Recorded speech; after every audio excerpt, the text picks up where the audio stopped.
Amoy semento, kinakalawang na kabilya, at pinaghalong asim ng pawis ang simoy ng hangin sa loob ng ginagawang apat na palapag na gusali. Madilim na ang paligid.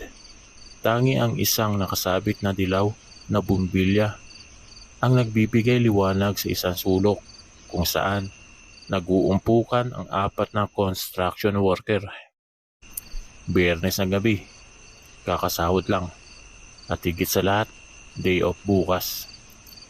Nakalatag ang isang manipis na plywood sa ibabaw ng dalawang patong na hollow block. Sa gitna nito, may apat na bote ng gin, 2 balot ng chichirya, at tirang lechon manok na halos buto na lang ang natitira.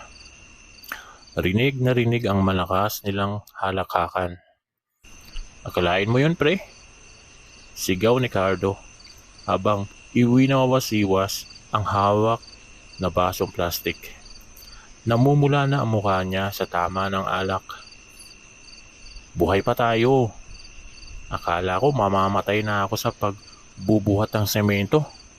Mula ground floor hanggang third floor kanina eh." Tumawa si Berto, sabay dampot ng chicharon. "Sus! Nagrereklamo ka pa. Pag nandyan naman si engineer, wagas ka makaporma na parang kaya mong buhatin yung buong sako ng mag-isa." "Siyempre, kailangan magpabibo para may bonus." Sabay lagok ni Carlo ng alak. "Tagay pa. May pang-inom pa tayo ngayon. Sulitin natin to." Umiti lang ang matandang karpentero na si Mang Tomas habang nagsisindi ng sigarilyo. "Hinahinay lang sa pag-inom, Carlo. Oo nga, day off bukas. Pero baka naman maghapon ka namang nakahiga niyan sa hangover." "Hayaan mo naman, Tomas." Sabay ng pinakabatang sinilo. 18 anyos pa lang ito at unang beses makapasok sa construction. Bukas din magpapadala na ako ng pera kay nanay sa probinsya. Baka inihintay na nila yung pambili ng gamot. Mabuti pa tong sinilo. Pamilya agad ang iniisip. Papuri naman Tomas, kaya ikaw Carlo, mag-ipon ka na rin. Puro ka lakwatsa at babae. "Bata pa ako man Tomas. Kailangan sulitin ang lakas." Kindat ni Cardo. Pasado 1:00 na ng madaling araw. Tahimik na ang kalsada sa labas na napapalibutan lang ng mga pinagtagpi-tagping yero. Biglang umihip ang isang malamig at kakaibang hangin na nagpataas ng balahibo ni Man Tomas. Kasunod nito ay ang sabay-sabay at mahabang alulong ng mga aso sa malayo. Napatigil sa pangguya si Berto. Ang sagwa na mapakinggan ng mga aso na yan. Parang may nakikitang hindi maganda. Dahil sa dami ng nainom at pantog na punong-puno, tumayo si Cardo. "Wala yan. Naghaharutan lang yung mga aso. Makaihi nga muna. Babaha na sa pantog ko eh." Naglakad si Cardo papunta sa likod ng yero na may maliit na siwang palabas ng kalsada. Habang binababa niya ang zipper, nahagip ng paningin niya ang isang bulto na naglalakad sa madilim na aspalto. Isang babae, nakasuot ng manipis at puting bestida. Mahaba at itim na itim ang buhok nito. At kahit sa ilalim ng malamlam at patay sinding ilaw ng poste, kitang-kita ang malaporsilanang puti ng balat nito. Biglang nawala ang antok ni Cardo. Umira ang pagiging palikero nito. "Aba mga pare," mahinang tawag ni Cardo. Sa mga kasama lang, hindi inaalis ang tingin sa labas. "May anghel na naligaw oh. Napakagandang pulutan naman ito." Nagtaka ang tatlo kaya lumapit din sila Berto. at Nilo para sumilip sa siwang. Hala, oo nga no. Manghang bulong ni Nilo. Kaso ano ginagawa ng ganyang kagandang babae mag-isa sa ganitong oras? Pakunot noong tanong ni Berto. Baka mamaya patibong yan. Uso pa naman yung mga holdapper na gumagamit ng babae. Hindi pinansin ni Cardo ang babala. Sumandal siya sa yero at sumigaw palabas. Hi Miss Ganda! Saan ang punta natin? Ang lamig naman ng gabi para mag-isa ka. Halika, chat muna tayo dito. Kakasahod lang namin. Sagot ko na lahat ng gusto mo. Huminto sa paglalakad ang babae. Nakatalikod pa rin ito. Sa loob ng site, mas lalong sumama ang pakiramdam ni Mang Tomas. Napansin niya na wala ang amoy ng semento at napalitan ito ng matapang na amoy ng lupang basa at kalawang. Hindi. Amoy ng sariwang dugo. Carlo, tumigil ka na. Pumasok ka na rito sa loob. Huwag mo nang tanawin yan. Seryosong utos ang matanda. Pero bago pa makasagot si Carlo, dahan-dahan lumingon ang babae. Ngumiti ito. Isang ngiting napakatamis na halos magpakita ng perpektong puting ngipin. Talaga? Malambing, umaalingaw-ngaw at nakakapanindig balahibong boses ng babae. Gusto niyo ba talaga akong makasama? Lalong lumaki ang ulo ni Cardo. Aba, oo naman. Miss, ako nga pala si Cardo. Pasok ka rito. Huwag ka na mag-alala. Mababait kaming lahat. Cardo, putragis.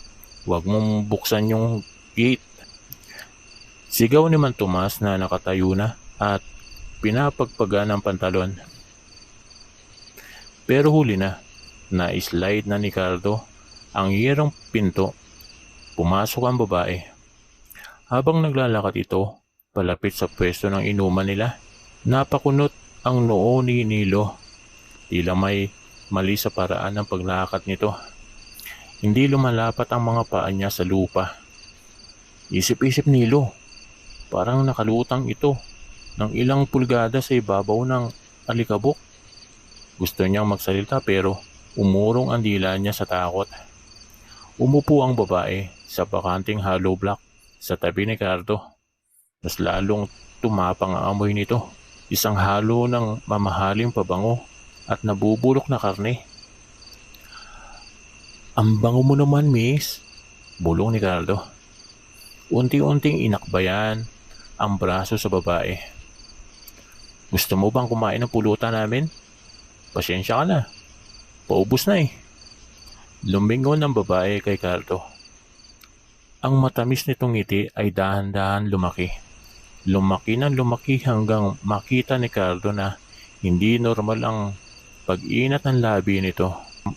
Ang mga sulok ng bibig ng babae ay napunit patungo sa magkabilaang tenga niya. Gusto ko pang ang pulutan, bulong ng babae. Ang boses ay naging paos at malalim, parang nanggagaling sa ilalim ng lupa. Pero mas gusto ko kayong kainin. Sa isang iglap, nagbago ang anyo nito. Ang magagandang mata ay naging nalilisik na kulay dilaw. Ang makinis na balat ay naging kulay abo at nangungulubot na parang matanda. Ang magagandang kuko nito ay biglang humaba at naging matutulis na itim na kalawit. Puta! Hindi natapos ni Cardo ang sigaw. Idinambas siya ng aswang.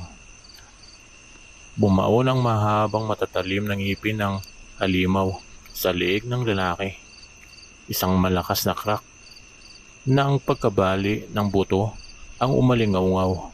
Kasunod ng pagbulwak ng sariling dugo na tumalsik ng direkta sa muka at damit ng nakatulalang si Nilo. Cardo! Tili ni Berto. Nabitawan ang baso ng gin na nabasag sa semento. Tumakbo na kayo. Nilo, Berto, takbo. Sigaw ni Man Tomas. Dumampot ang matanda ng isang makapal na 2x2 na kahoy at buong lakas na inihampas ito sa likod ng halimaw. Umalis ka rito, demonyo! Lumingon ang aswang kay Mang Tomas. Ang bibig nito ay puno ng dugo at kapirasong laman ni Cardo. Sumigaw ito ng isang matinis at nakakabinging tunog na yumanig sa mga bakal ng building. Matanda, matigas ang laman mo. Garalgal na boses ng aswang sa isang mabilis na hagupit ng mahaba nitong braso. Tumilapon si Man Tomas palabas sa ulanan ng mga sako ng semento. Tumama ang ulo nito at agad na nawala ng malay. Diyos ko po! Diyos ko po! Iyak ni Berto habang nagtatakbo patungo sa madilim na bahagi ng unang palapag. Si Nilo naman ay mabilis na umakyat sa ikalawang palapag. Madilim doon at puro nakatayong plansya ng scaffolding. Nagtago siya sa loob ng isang malaking asul na barilis ng tubig na wala pang laman. Nanginginig ang buong katawan niya. Umiiyak. Takip-takip ang sariling bibig ng dalawang kamay upang hindi gumawa ng kahit anong ingay. Habang patuloy na tumutulo ang dugo ni Cardo mula sa mukha niya. Sa ibaba, dinig na dinig ni Nilo ang mabibigat at kakaibang yabag ng aswang. Hinanap nito si Berto. Berto, nasaan ka na? Hindi ba gusto niyo akong makasama? Pang-aasar na boses na aswang na ngayon ay ginagaya ang boses ni Cardo. Pare, tulungan mo ko dito pare. Huwag, parang awa mo na. Narinig ni Nilo ang agulgol ni Berto mula sa ibaba. May pamilya ako. May mga anak ako. Naputol ang hiyaw ni Berto. Pinalitan ito ng basag at basang tunog ng pagkapunit ng laman at malakas na pangunguya ng mga buto. Magdamag na nanatili sa loob ng barilis ni Nilo. Bawat kaluskos, bawat patak ng dugo sa sahig sa ibaba at ang paminsan-minsang pag-ungol ng halimaw habang nagpapakasaya sa laman ng kanyang mga kaibigan ay nagbibigay ng walang katapusang kilabot sa kanyang buong pagkatao. Kinabukasan, araw ng Sabado, sikat na sikat ang araw. Dumating ang mga pulis matapos makatanggap ng tawag mula sa mga dumadaang residente. Napansin ng mga ito ang masaganang dugo na umaagos palabas ng yerong gate ng construction site papunta sa kanal ng kalsada. Napasuka ang ilang pulis nang bumulaga sa kanila. Ang nakakapangilabot na eksena, ang mga katawan ni Cardo, Berto ay halos hindi na makilala. Pira-piraso ang mga paa at kamay. Nakabuka ang mga tiyan na nawawala ng mga laman loob at halos walang naiwan dugo sa kanilang mga ugat. Si Mang Tomas naman ay natagpuan sugatan at basag ang ulo pero buhay. Nakadilat lang ito, tulala at hindi na makapagsalita kahit anong tanong ng mga medik. Sa ikalawang palapag natagpuan ng mga otoridad si Nilo na nakahukot pa rin sa loob ng barilis. Puno ng tuyong dugo ang mukha niya. Nanginginig at nakatingin lang sa kawalan. Nang subukan siyang itayo ng isang pulis, pilit siyang pumiglas at paulit-ulit na bumulong sa nanginginig na boses. Hindi lahat na dumadaan sa gabi, tao. Hindi lahat dumadaan, tao. Simula noon tumigil ang operasyon sa naturang construction site at tuluyan itong naabandona. At wala na ni isang manggagawa sa buong lugar ang naglakas loob na mag-inuman ng hating gabi o sumitsit sa dumaraang magandang babae. Dahil hindi na nila kailanman malalaman kung ang ngiti sa kanila pabalik ay isang simpleng estranghero o isang halimaw na gutom sa kanilang laman.